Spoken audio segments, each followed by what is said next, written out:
Dan setan sudah meminta kepada Allah, la'aqudunna lahum siratakal mustaqim, ya Allah, Kau telah menyematkan aku gelar ar-rajim yang tersesat, maka izinkan aku ya Allah untuk menyelewengkan, untuk membelokkan hati-hati hamba-Mu yang mau beriman dan bertaubat kepada jalan yang lurus. Aku akan menyelewengkan mereka dari jalan yang lurus kepada jalan yang akan mereka menjadi sesat, kepada lembah jurang neraka. Aku tidak akan ridho ya Allah. Maka Ibnu Jarir At-Tabari mengatakan, jalan itu adalah jalan kemaksiatan. Jalan itu adalah jalan kembali kepada dosa-dosa dari manusia.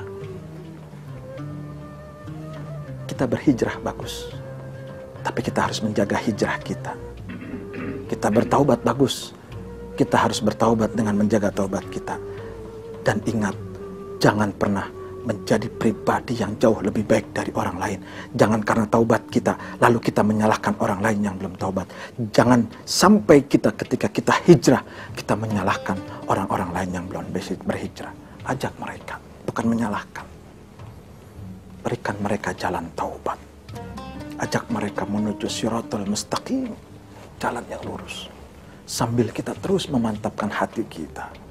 Mukmin yang baik, kata baginda Nabi, bukan mereka yang gak pernah salah. Mukmin yang baik bukan mereka yang tidak pernah masuk kepada lembah kemaksiatan. Tapi mukmin yang baik ketika masuk ke dalam lembah kemaksiatan, masuk kepada jurang kesalahan, masuk kepada maksiat dan dosa, lalu dia angkat dan tidak mau masuk ke dalam lubang yang kedua kali.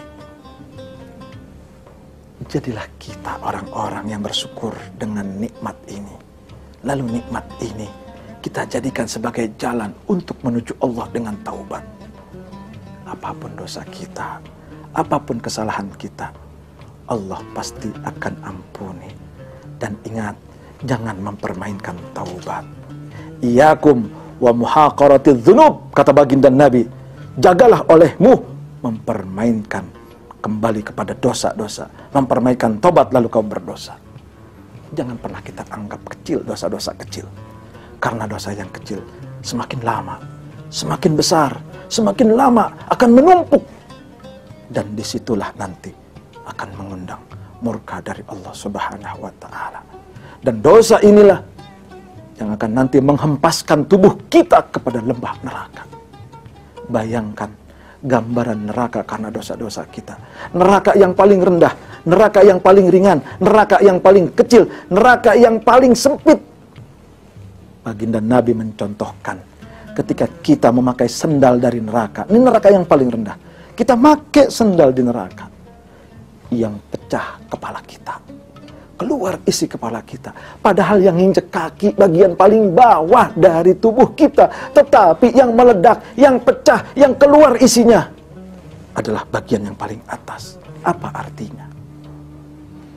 Dosa yang kita lakukan sekecil apapun akan meluluh lantahkan tubuh kita, akan menghancurkan badan kita. Sekarang tidak akan terasa. Sekarang kita belum merasakan. Sekarang mungkin kita hanya menganggap itu ilusi. Bahkan berapa banyak orang yang berani menentang Allah. Ngapain puasa, ngapain sholat, gua nggak puasa, gua nggak sholat, tapi bisa dapat rezeki. Saya nggak sholat, saya nggak puasa, Allah belum siksa saya. Belum kerasa di dunia, belum. Nanti di akhirat azab al-jahannam akan mendapatkan azab yang sungguh pedih dari neraka jahanam. Bayangkan yang paling rendahnya saja kita nginjek sendal yang pecah kepala. Bayangkan saja yang paling bawah anggota tubuh kita, neraka yang paling kecil, kita injek sendalnya, kepala kita keluar semua isinya. Apalagi nanti tubuh kita akan diremukkan. Orang-orang yang tidak pernah melakukan sholat akan dimakan oleh binatang seperti ular yang bernama sakor. Apalagi mohon maaf, yang ketika lisan orang-orang yang selalu gibah dan tidak mau bertaubat akan digunting oleh Allah. Mulut-mulut yang memakan harta orang lain, mulut-mulut yang memakan dari harta yang haram, mulut-mulut yang memakan dari harta yang tidak hak, maka akan dimasukkan ma fi butunihi nar. Perutnya isinya neraka. Bayangkan, kita sakit mah aja sungguh luar biasa sakitnya. Perut kita panas, kita sudah merasakan tidak enak dan tidak nyaman. Apalagi nanti kita bawa-bawa itu api di dalam neraka. tubuh kita hancur, dijadikan lagi. Nadijat juluduhum fabaddalnahum juludan akhar. Kulit-kulit nanti akan dibakar, akan dihancurkan, diganti lagi, hancur, diganti lagi, dihancurkan, diganti lagi. Istimror, terus-menerus seperti itu.